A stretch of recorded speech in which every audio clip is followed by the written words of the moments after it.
Гласот на Америка на македонски. Преку една деценија вашиот прозорец кон САД. А сега, директно од студиото во Вашингтон. Добро вечер. Ова е ТВ журналот Newsflash на Гласот на Америка на македонски. Со вас во оваа емисија ќе биде Јане Бојаджиевски. Американскиот представнички дом вчера ја одобри мерката за продолжување на даночните скратувања. Компромисен договор меѓу претседателот Барак Обама и републиканците, кои по ноемвриските избори добија мнозинство во домот. На почеток одиме со најновите вести. Мерката беше усвоена со 227 гласа за, наспроти 148 против, со што и натаму ќе продолжат да важат даночните скратувања за богатите и за средната класа. Американци воведени во времето на владата на претходниот претседател Џорџ Буш.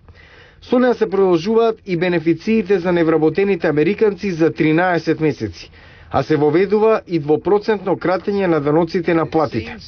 Конечната верзија на законот беше усвоена откако демократите во Конгресот се обидоа, но не успеа во рамки на мерката да ги зголемат даноците за мултимилионските имоти од 35 на 45%.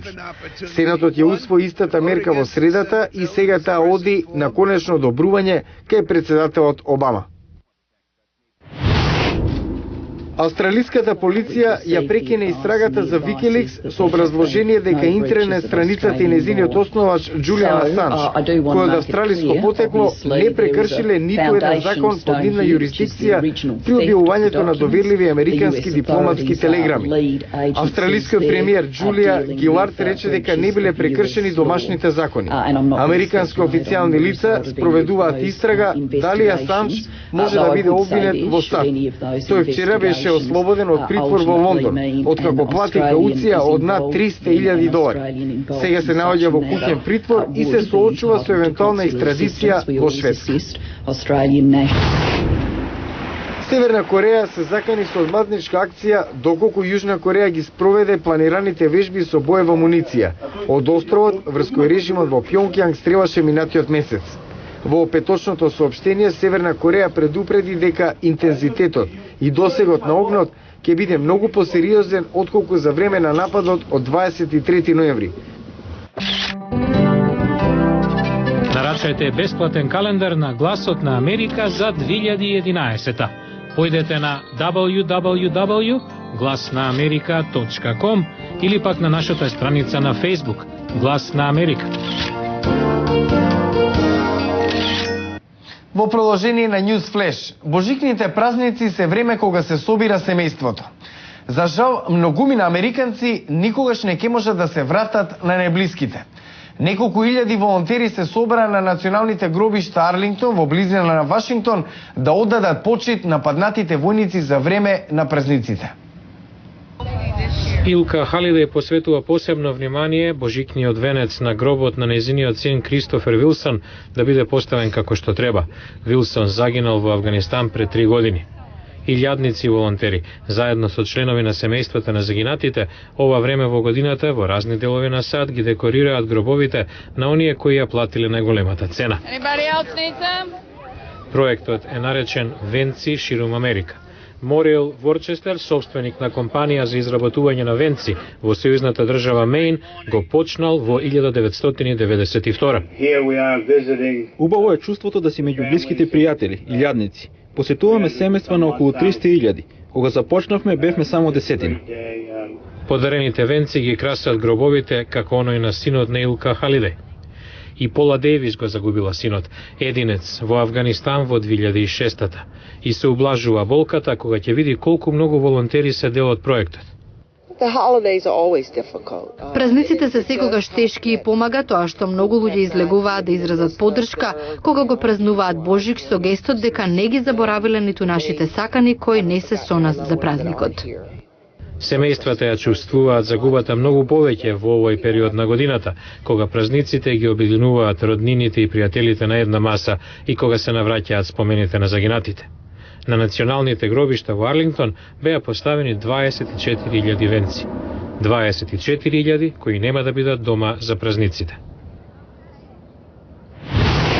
Се повеќе американци го следат трендот на рециклирање со кој произведуваат свое ѓубриво. Поедноставените методи и услуги на ДОФАТ чина тоа да биде мощне, лесно и остварливо. Не само на фармите, туку и во урбаните средини. За ова говори следниот прилог. Oh no, it doesn't smell at all. If you're composting correctly, there really shouldn't be any smell.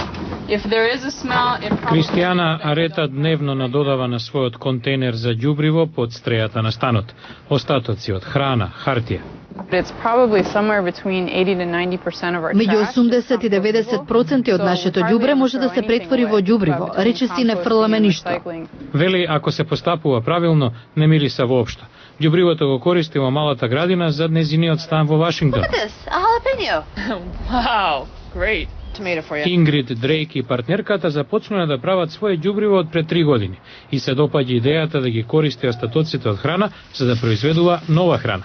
We also compost because we want to reduce the amount of trash. Правиме ѓубриво и за да го намалиме количеството на ѓубре во Вашингтон. Ова не зема многу време, но доколку навистина немате време, ниту пак простор, тука е Джереми Бросовски, кој неодамна основа компанија Такси ѓубриво во Вашингтон. Тој ќе дојде дома и ќе ви го собере ѓубрето за $8 неделно. Од него на локација во предградие создава ѓубриво што по желба ви го носи до врата. Остатокот од ѓубривото се користи за градини во градот. I believe that composting is not just about waste reduction, but also about food production. Не само што се намалува ѓубрето, туку и се произведува храна, еден вид урбано земјоделие. Бросовски верува дека ова е еден од начините големите градови да станат самоодржливи. А во понеделник во News Flash, јавните училишта во Вашингтон им овозможуваат музички инструменти на учениците бесплатно. Но кога треба да се поправат, само двајца го прават тоа за повеќе од 120 училишта. За овие мощне, зафатени занаечи, гледате во понеделник во News Flash. Во понеделник во Newsflash, златна рака, совршен звук. Занаечи поради кој музиката во училиштата во Вашингтон нема никогаш да запре.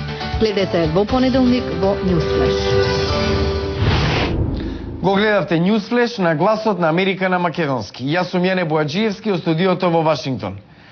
За најнови содржини посетете нашата веб страница glasnaamerika.com. Пријатна вечер. Се гледаме в понеделник.